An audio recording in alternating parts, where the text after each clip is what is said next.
कांग्रेस नेता राहुल गांधी ने दावा किया कि प्रधानमंत्री नरेंद्र मोदी और गृह मंत्री अमित शाह देश के सबसे बड़े शेयर बाजार घोटाले में सीधे तौर पर शामिल थे, जिसमें खुदरा निवेशकों को 30 लाख करोड़ रुपए का नुकसान हुआ और उन्होंने इस मामले की संयुक्त संसदीय समिति से जांच की मांग की, जिसे उन्होंने आपराधिक कार्य बताया। पहली बार हमने नोट किया कि चुनाव के समय प्रधानमंत्री ने, होम मिनिस्टर ने और फाइनेंस मिनिस्टर ने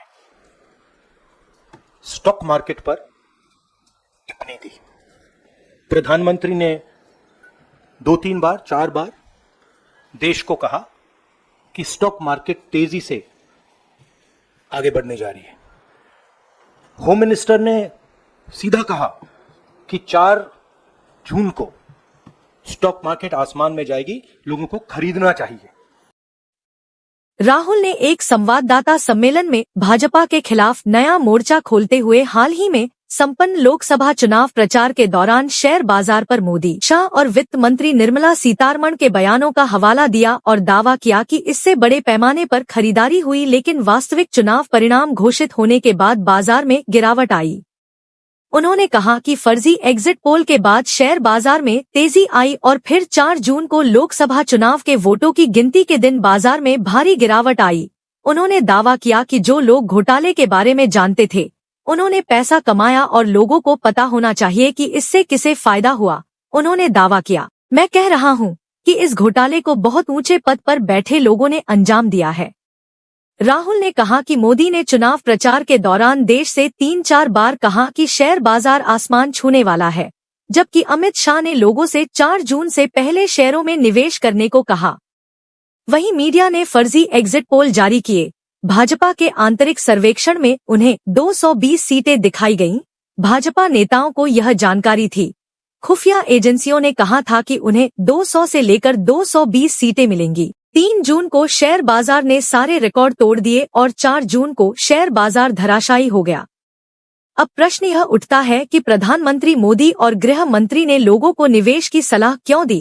कांग्रेस नेता राहुल गांधी ने जेपीसी जांच की मांग की, जिसमें मोदी, शाह और एग्जिट पोल करने वालों की भूमिका की जांच होनी चाहिए। अमित शाह कहते हैं by shares before 4 June.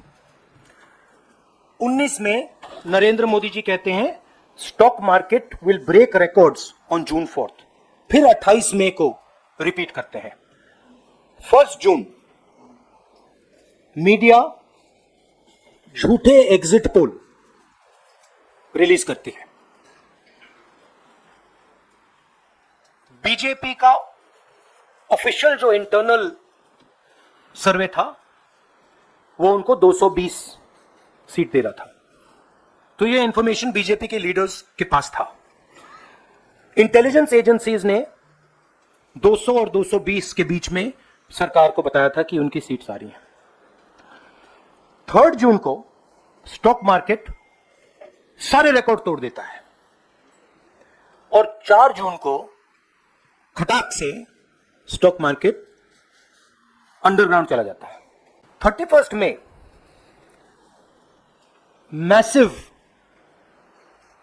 stock activity, more than double what was there on 30th, more than double what was there on 29, 28। ये अनोमली देखिए।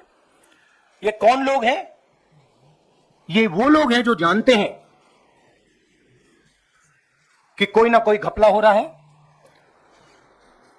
हजारों करोड़ रुपए यहां पे इन्वेस्ट हुए हैं, फॉरेन इन्वेस्टर्स ने इन्वेस्ट किए हैं और उसके बाद 30 लाख करोड़ रुपए का लॉस होता है। किसका लॉस होता है? रिटेल इन्वेस्टर्स का लॉस होता है। राहुल ने कहा, यह पहली बार है जब प्रधानमंत्री मोदी ने बहुत ही रोचक ढंग से और कई बार एक के बाद एक यह कहते हुए टिप्पणी की है कि शेयर बाजार में उछाल आने वाला है। साथ ही उनके पास यह जानकारी भी है कि एग्जिट पोल गलत है। उनके पास यह जानकारी है कि उन्हें पता है कि क्या होने वाला है, क्योंकि उनके पास आईबी डेटा है और उनके पास अपनी पार्टी का डेटा भी है। इसके प्रायोजक हैं एडवांस कंप्यूटर, निकट इंडियन बैंक, बूढ़नपुर, आजमगढ़।